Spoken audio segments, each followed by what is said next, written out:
Making It Work is brought to you by the Max Dupree Center for Leadership at Fuller Theological Seminary and the Theology of Work Project. Welcome to Making It Work. Through conversation, scripture, and stories, we invite God into work's biggest challenges so that you can live out your purpose in the workplace. I'm Mark Roberts. And I'm Leah Archibald. And this is Making It Work.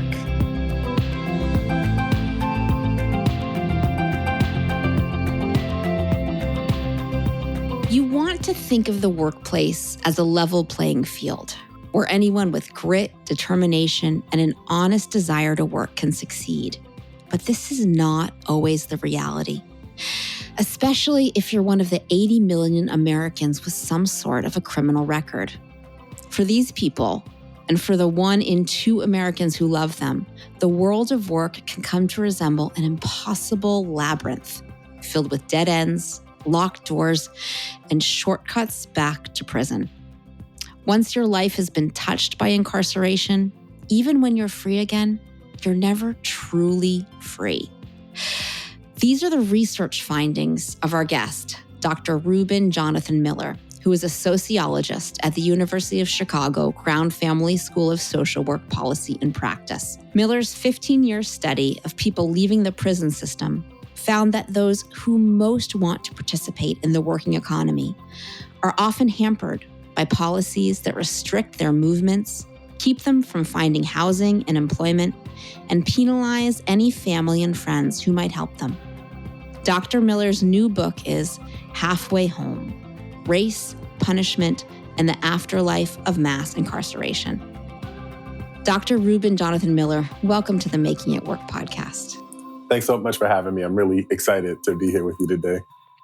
I'm really excited for this conversation. I wonder if you could start by just giving us a scale of the number of people who are facing what you call the afterlife of mass incarceration. I think you did a fantastic job leading us in. I mean, you talk about the 80 million Americans who have some sort of a criminal record, and that's really powerful. So we know that there are about 2 million people who are in an American jail or prison, 2.3 or 2.4 in any given year, but there's something like 5 million people on probation or parole. And so we know that that's twice the number of people. And so this probation or parole almost necessarily means that you have what we might call a felony record. And this is what we would call a serious conviction. And so typically this means that you go to prison, not jail, for a year or more. You'd spend time on probation or parole under state supervision. So you'd have a probation or parole officer, somebody watching you, somebody talking to you about your life and your how you go about spending time in the world, spending time with your family, but also someone to check in with, someone to tell you which programs to go to, this sort of thing.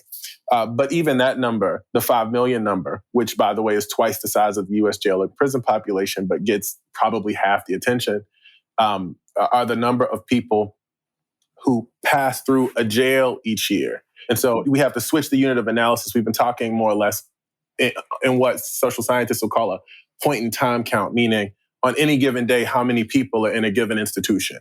But if you switch the unit of analysis to think about the number of people processed through an institution, this is the best way to think about how jail touches American families. There's something like 12 million people who pass through an American jail in this country each year. 12 million people. This means folks who are being arrested and held anywhere from a couple hours to many years in jail, most of which go home without any charges ever being filed, well over half of whom are in pretrial status, meaning that we don't know yet if they've done anything.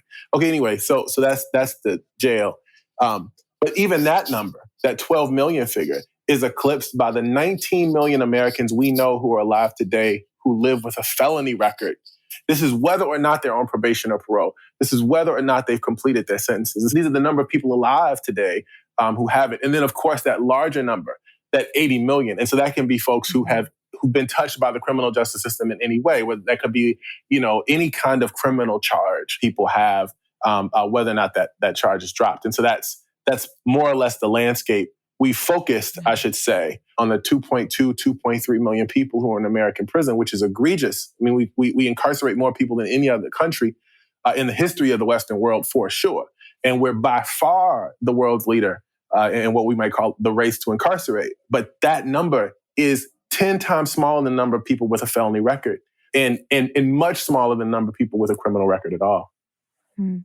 And so when we're getting beyond this point in time analysis, as you mentioned, when we're looking at the people who have any kind of record, criminal record, tainting their background check. These are people who are, in theory, we would say they're rehabilitated, they're free, but they still face employment and economic challenges trying to build their lives back after prison.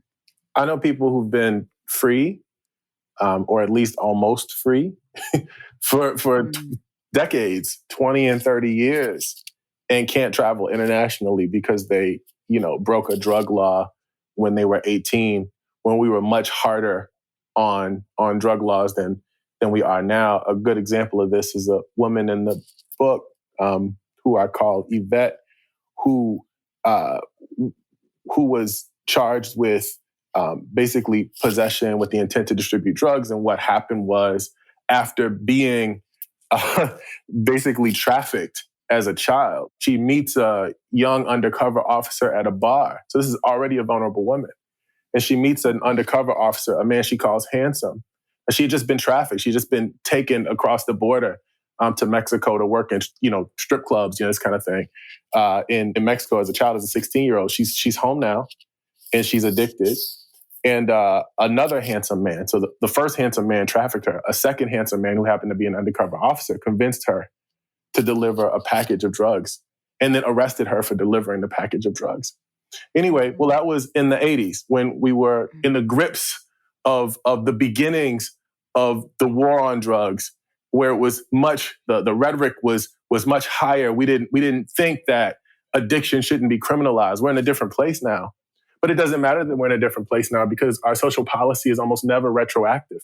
And so the thing that she got arrested for 30 years ago that she wouldn't have been arrested for today prevents her from traveling internationally today, prevents her from getting the kinds of jobs she wants to get today. She's a mother in the church. She's raised a family. She's a retired social worker. She's runs four social justice, social reform organizations. She helps the poor. She visits the widows. She sits with the fatherless. She cares for the orphans. This is her role. She's a bona fide Christian woman who has turned her life around in an incredible and powerful way. And everybody who knows her knows that.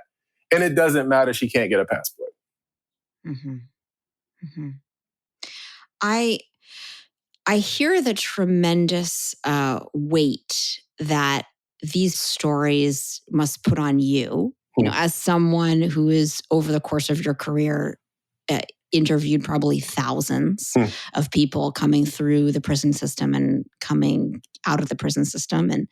And before you worked as a research sociologist, we worked as a prison chaplain. That's right. And you've said you were inspired to get into this work by Jesus's words in the book of Matthew, where he encourages people. He says, the king will say to those on my right, this is from Matthew 25, verses 34 and 36, you who are blessed by my Father, take your inheritance. I was hungry and you gave me something to eat. I was a stranger and you invited me in. I was in prison and you came to visit me. So I wonder how this verse that inspired you as you were at the beginning of your journey becoming a prison chaplain, I wonder if you see it a different way at this point in your career after having integrated your work with the lives of so many who were in prison and in need. I so appreciate that question. And I love that scripture. And it touches me every time I hear it. And the context that you put it in just so beautifully renders what I think is the heart of it. So I think that God is judging nations in this moment. I think that he's asking us, do we care for each other and do we care for the unlovable? That's what I think he's asking. And that is kind of what I thought when I was much younger. You know, when I was in my early 20s and I was trying to get my head around what it meant to be Christian and to walk a life, to turn from an old life and to walk in a new one, and to embrace it and to love my brothers and sisters. And the version that we read in our church put being sick and in prison together. You know, it was, when I was sick and in prison, did you visit me? And that was just striking to me. And I know that the versions, these are interpretations and they have to do with, how we think about language in a given moment in time, this kind of thing. But that's the version that touched me, And so as I think about that scripture today, it is more and more clear to me that God is talking to us as a people. And it is more and more clear to me that that message is so necessary, because it's so easy to blame individuals for the things that they do and to render judgment without pretending like you're rendering judgment, to sit, in God's seat and to not extend a hand to the widow, the orphan, the fatherless, to not love, to not do justice, to love mercy, but to choose vengeance. It's so easy to choose vengeance. And I think he's saying, and I think he said, were you merciful? Were you kind? Did you care for the ones who were most vulnerable? Because what you do to them, you do to me. I love them. They are me. I am them. How you treat them is how you treat me. And it is the judgment for the nation. It is a message for me, but it's a message for us, not just individually, but how we go about our affairs. It's how we think about our politics. It's how we think about how we do community life. It's how we live together. Do we love each other? Like, this is powerful, and it's spoken to me over the years. It continues to speak to me today, maybe if in a different way, but certainly it's still speaking. I hear in your answer the difference between individual responsibility to acknowledge this problem and corporate responsibility to acknowledge this problem. Because as you say in their book, individuals are somewhat hampered from helping individual people with felony records coming out of incarceration. Because, for example, if I rent a home, it's actually very difficult for me to take in someone coming out of the prison system. I could be kicked out of my lease. Individuals are hampered from how much direct work that they can do. And at the same time, as a society, there is a lot of weight going against people who are coming out of the prison system because of this, several decades long war on crime and war on drugs, and the history of the accumulation of laws that restrict movements and restrict economic ability for people coming out of prison. So I wonder, when this verse is really, I've always thought of this verse in Matthew as talking to individuals, like God is saying, you, Mark, my co-host Mark is on vacation today, but usually he's here. But I imagine him saying, you, Mark, you're blessed, come take your inheritance because I was hungry and you gave me something to eat. Leah, not so much. Go to the back of the line, take it, take another chance. But I wonder if this could be applied corporately to all of us as a nation, where there are certainly people who are sick and in prison among us who, as a group, we're not acknowledging. Yeah, so I don't know. It might be the tradition that I come out of, but in our tradition, God judges nations. God speaks to nations. God sends prophets to speak to nations. When I read this, and as I read this, and when I think about what he's doing, this is the moment of the gathering. Bring it all together. I think he's telling us about how to live together. I don't think he's just talking to me.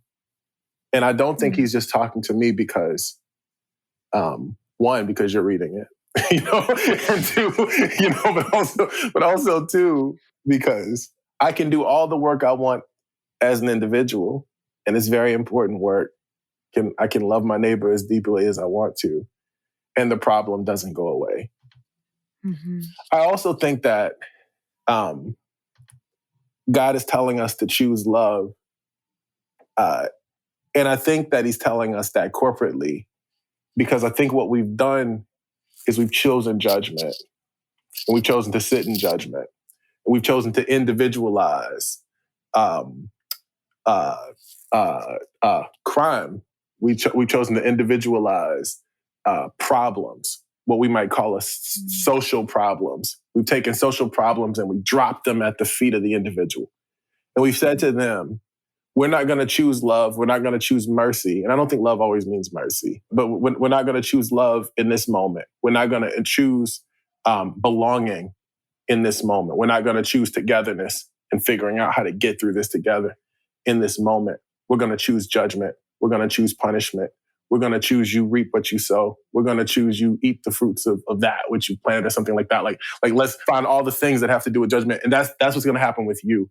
You get what you call for, is what my guys often would say. They say, I got what my hand called for. This is the way people took on the judgment, even when they were innocent. It's such an interesting situation here. But to make this point, I think a little more clear, what we've done is we've chosen to ignore the fact that we live together, that people need love and mercy, and we have to figure out how to live together, even when people have done incredibly egregious things. Instead, we've chosen the easier route, which is to respond with retribution and with vengeance at the individual level. And that's how we got mass incarceration. And I think mass incarceration is morally wrong. I think we've bound up too many people. And I think if we want to find our way out, we have to think about how we might live together. We have to think about belonging in a much deeper and a much more powerful way. One of the very powerful stories in your book that you talk about is, at the same time as you're systematically analyzing the challenges facing men and women coming out of incarceration, we're also as a reader following the story of you trying to help your brother Jeremiah, who over the course of this book, he's in prison, and then he's trying to find housing so that he can get released from prison, and then he's facing the challenges of trying to find employment with a criminal record, and then he's back in prison. So while you were writing this book, how did you think about whether you might want to blend your personal experiences with incarceration and your professional work in this field? It occurred to me that, so I was born poor and Black after 1972. This is the year that mass incarceration begins in earnest. And the racial disparities in incarceration in this country are egregious. We know that Black people are 5 times more likely to be incarcerated, twice as likely to be arrested. They do more time when they are incarcerated for the same crimes, even controlling for things like criminal history, meaning even when you consider what they've done and what their past was, when those things match, Black people get 20% longer sentences at the federal level and 10% longer sentences at the state level. And so because of that, so many people that I knew growing up were going in and out of jails and prisons. So many people were being arrested. And those arrests started very early as 11 years old, 12 years old, 13 years old. And so the truth is, living under these conditions, I couldn't have avoided the prison if I wanted to. But what we're taught to do as social scientists is to distance ourselves from our experiences, distance ourselves from our emotions even, which is why the writing is often pretty sterile, And I decided that there would be much deeper insight that I'd be able to gain in the writing even, as I analyzed, as I thought about the data, if I included myself. And it would be much more honest because, again, I couldn't have avoided the prison. So as we mentioned, I'm doing this work. I'm a chaplain. I'm a volunteer chaplain. While I'm doing my chaplaincy, I meet my father, who's been locked up for 20 years. I didn't know he was locked up for 20 years. I didn't know him, you know? And I then learned that two of my brothers, so while I'm doing research, I learned two of my brothers, in fact, go follow him to the prison. One is arrested and incarcerated.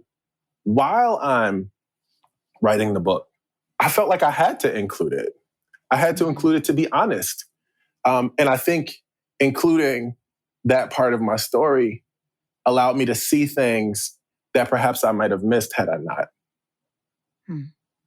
I also think it helps the reader see things. And as I was reading this, I was thinking of, the function of some of the prophetic books in the Bible, or even the function of the prophets, is to help Israel see things that they're not able to see. Or the prophets will use either very exaggeratory language, or physical stunts, even to help the people of Israel see what they're not able to see. So as I was reading the story of your brother Jeremiah, who really serves in the book to make real these statistics, that you're talking about, I was also thinking about the prophet Jeremiah, who exposes, the spiritual truths of Israel's sin by bearing them on his own body. And this may, bear with me for a second, because this may seem like an esoteric example, but this is where my brain goes. There's this story in Jeremiah chapter 27, when God tells the prophet Jeremiah to take yokes, straps, crossbars, kind of like this heavy like farm implement, and wear it around his neck to show Israel, how they're putting themselves under this yoke, under this heavy weight. And I think the story of your brother Jeremiah, who significantly also shares the same name, significantly or by coincidence, shows us how we, as a society, are putting this yoke on, prisoners and ex-offenders, where there's this sense that it's very difficult for them ever to get free from that. Tell me if that sounds completely off base. No, it doesn't sound off base. I think it's powerful, and it's nothing I thought about when I was writing the book, and I should have. It's such a powerful note, and it resonates in incredible ways with this story. So Jeremiah is a pseudonym. I use pseudonyms throughout to protect people, because I'm trying to protect the privacy, and I selected Jeremiah for his, in part because of his prophetic role, in part because my brother is, would not consider himself that in any stretch. He's a he's a super funny,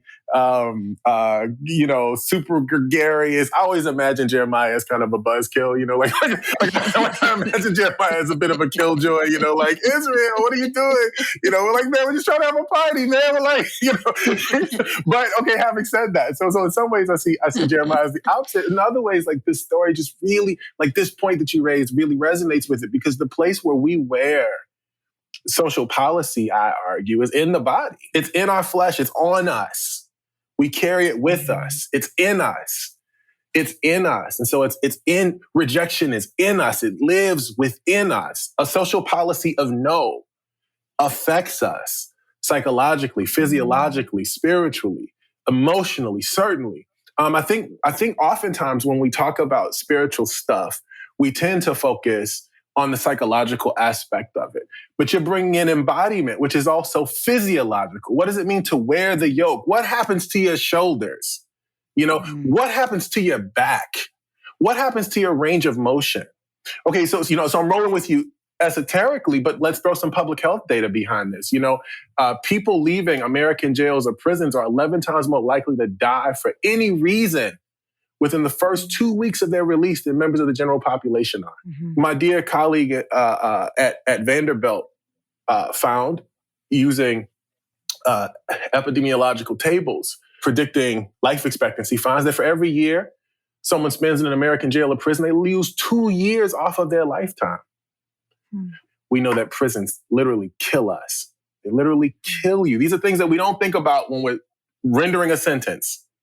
We don't think that for every year you spend in that place, you lose years off your life. We don't think that. We also, by the way, don't think about what it means to remove someone physically from their families. This is the second thing, another kind of yoke.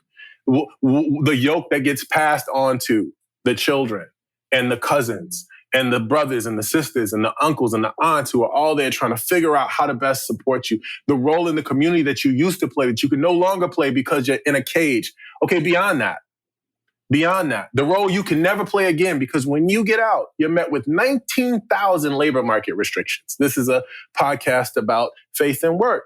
19,000 laws, policies, and administrative sanctions say there are hundreds of categories of work for which you may not apply if you have a record. This is what we make. So this idea of the yoke, the physicality of it, the embodiment of it, what it means to wear it, what it means to carry it, what it means for us to watch it being carried. For a son, daughter, cousin, aunt, mother, sister, to see the person they love carrying that yoke. For them to try to carry that burden with them. These scars, it's such a deep and powerful and awful thing. You mentioned a phrase that I would love for you to explain a little bit more. You said this, a social policy of no. Mm-hmm. Can you explain a little more what you mean by that? Mm-hmm. Well, there are 19,000 employment restrictions, but those aren't the only ones. There are 45,000 laws, policies, and administrative sanctions that dictate where people with criminal records may not live, work, or spend time with their family. So 19,000 laws, policies, and administrative sanctions prevent people with criminal records from accessing employment. There are over 1,000 in most states. In my home state of Illinois, there were 500 when you included access to occupational licenses and property rights. That number went from 500 laws to 960. And so every time you go to fill out a job application, beyond checking a box, if you get past the initial screening, the employer has to tell you, I'm so sorry, you may not have this job, not because you don't qualify for it, not because you haven't changed your life and redeemed yourself and become this wonderful person. You can't have it because of a mistake that you made 20 years ago. You hear no. There are thousands of housing restrictions, over 1,000 across the country, making it almost impossible for people with criminal records to rent an apartment. So you hear no there every time you try to get a place to stay. And beginning in 1988, because of the passing a set of laws having to do with the war on drugs, we've made it so that people who you visit can be evicted from their home if they let you stay and you have a criminal record. This is a part of there's a drug abuse and control act or something like that. I listed in the book, and I can send the exact name of it. But it starts in 1988. It's exacerbated in the 1990s with an address about public housing agencies that we got from the Clinton administration for what he talked about as the one strike rule, meaning you've got one strike and you're out. We need to evict people with criminal records who've ever committed a crime. And we need to evict families that allow them to stay in public housing. Well, what we saw after that address, of course, this law passed in 1988, but it takes a fan to fan the flames. After that address, we saw the number of applicants, rejections for applications double within 6 months after that address, based on criminal records in public housing specifically. And we saw the number of evictions that were related to criminal records, criminal records-based evictions. We saw that increase in just 6 months after that address. And so everywhere you look, the workplace, housing, what about civic engagement? There's several states where you can't vote. Beyond voting, most people with criminal records can't hold public office. But even more powerfully, in about 30 states, most people with criminal records can't sit on a jury pool, meaning every time you get judged, you are never judged by a jury of your peers. It doesn't happen in our country. No one who's had that experience, no one who understands what it's like to be in a cage, to leave a cage, or to turn one's life around is the person on the other end of that decision. It's always someone who's not like you decisive. And so everywhere you go, you hear no, no, no, no. And if your family helps, they're punished too. Again, a grandmother can be evicted for letting a grandchild sleep on a couch. And so now what might be a natural bond of affection where grandma would say, yes, I love you, son, grandson, child, come sleep on my couch. She now has to tell you no, or she'll be evicted. Mm-hmm. This is the world that we've created. A social policy of no, a society that rejects people that we're afraid of. I have to say, this makes the book of Leviticus just look like a walk in the park. And I used to think, when I was growing up, I was raised Jewish, so I went to a Jewish after-school program. We had to, read the what we call the Old Testament, the old Jewish laws. And you get to that book and it's like rules, rules, rules, laws, laws, laws. You're halfway asleep. And you're like, how could anyone follow all these laws? It's impossible.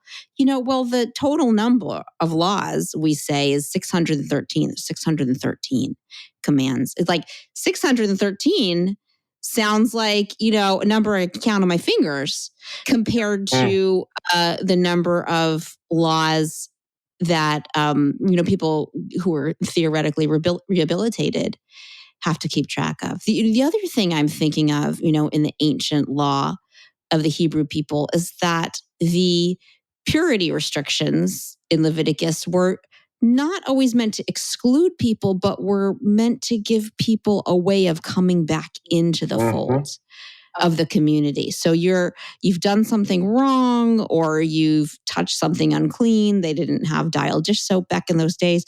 You have to go to the outside of the camp and do some kind of purification, and then you get to come back.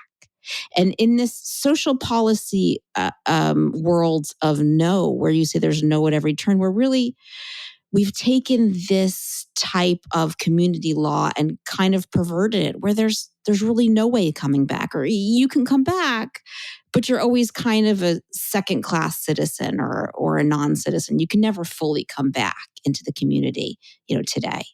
That's absolutely right. I mean, it's interesting. A dear friend who's a surgeon spent some time in Belgrade, visiting prisons and spending time with formerly incarcerated people in Belgrade, because I wanted to understand what incarceration and post-incarceration is like in places that have different social policy regimes, as it were, different positions on how to best care for people who are vulnerable or people who've caused harm specifically. And so I visited Belgrade, I visited Malmo, I visited Glasgow, I visited London, I visited a number of European countries to try to understand it, exclusively European. This was the point of this trip. Anyway, I'm having dinner with my friend who's a surgeon, and he talked about the way that we amputate people from the social body. He talked about it as an amputation, a cutting off. Now, it just so happened that this is his work. He does really interesting work around rejoining severed limbs, and he grafts the limbs together. My dear friend Predrag Dorovic, he regrafts severed limbs using animal ligaments. It's his own technique. It's really powerful and also quite prophetic, given what we're talking about right now. But and a little gross, I have to say. Medicine can get gross. But absolutely. He works with the most vulnerable. He's working with people who've had amputations for different reasons. Largely folks in the Roma communities in and around Eastern Europe. This is another left behind group. People who are more or less treated as if they're stateless. Anyways, long story short, he talked about this as a kind of amputation, and it is what we do. We amputate from the social body, but that's not the basis of our society. The basis of our society is association. It's not the severing of one from another. It is association. Well, that's our political community. The church is a family. That's our political community. The church is God's family. We're his children, is what we say. Mm-hmm. Which one of us is going to throw away God's child and say that to the father? Who's going to tell the father, I'm throwing away your kid? Who's going to say that out loud? Nobody's going to say that out loud, but that's what we do. It is, in fact, what we do. And in our scripture, we even have, letters expressing this metaphor of the church being like one body. Yes. We have 1 Corinthians chapter 12, where all members of the body of Christ are like members of its body, and we can't, how can the body function without an arm? How is the head better than an arm? So this language the surgeon brings up is truth to our faith experience, but there's a disconnect in our country today with the way that we're treating people, where we're not treating the, as you said, 1/3 of Black men who have some sort of conviction record are not being treated as part of the body. Correct me if I'm wrong. That's absolutely the case. We're treating 1/3 as if. We're treating a third of U.S. adults as if. And especially, but there's a reason for that, right? Like the reason for that is clear. It's to me, as a social scientist who studies things like race, crime, and punishment, the reason for that is because of the conflation between Blackness and criminality. That really helps us. It helps us if we view the criminal as the constant and always stranger. If we view them as someone other than us, and if we have a framework to use that allows us to separate ourselves one from another, as if race is an actual thing. It's a thing and its social consequence, of course, but we know it doesn't matter. We right? Like we understand it to be an abstraction. Anyway, I'm going to get on a high horse, but the point is, despite this, our distrust of the racially disparate group of people, our distrust of those folks, are the guilt that we presume that circles around Black folks, and because we think that mass incarceration is about Black people as a country, missing the fact that we have nearly 1 million white people in an American jail or prison, missing the fact that 1 in 8 white women has a currently incarcerated loved one, missing the fact that 38% of white men will be arrested before they turn 23. Despite that, we think that mass incarceration is about Black folks. And we live in a country that has a history of disdain toward Black people. And so it's easy for us to pay no attention to the things that we do to them, because they are them, they're not in us. And so I think getting this right will help us get a whole lot of other things right. That's what I think. I see why you started out our conversation by saying you believe God judges nations rather than individuals, because you're very charitably using the word we here, when you could, in theory, put yourself in the better half of that argument. But I do hear the fact that all of us are culpable for this problem that we are not seeing or not allowing ourselves to see. So yes, we are in this thing together. The amputation is of individuals from the social body, as my dear friend Predrag suggested it. I think the problem is that we fail to see ourselves as a part of a human community, that we're all fully human participants in a human community. And it is our racisms, in this case, it is our disdain for the other. It is our hatred of the poor. And I use the word hatred intentionally. It is our hatred of the poor, not our love of the poor as the scripture commands. Our hatred of the poor. Our inability to see ourselves in the shoes of the so-called other that prevents us from moving away from this punitive impulse. And this is something we have to get over. We have to ask ourselves, what kind of world do we want? What kind of world are we building?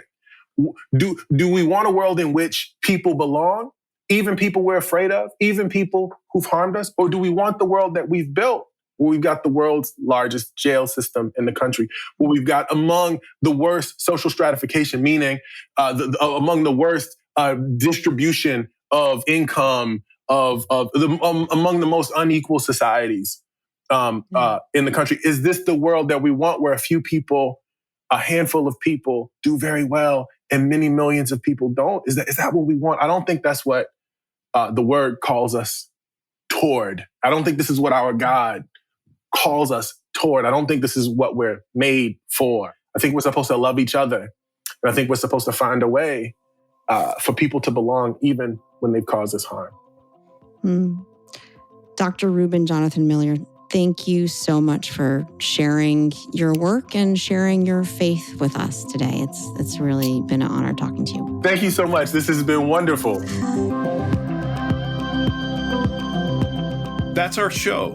Don't miss the next episode. Be sure to subscribe. And if you like what you've heard, please leave a review.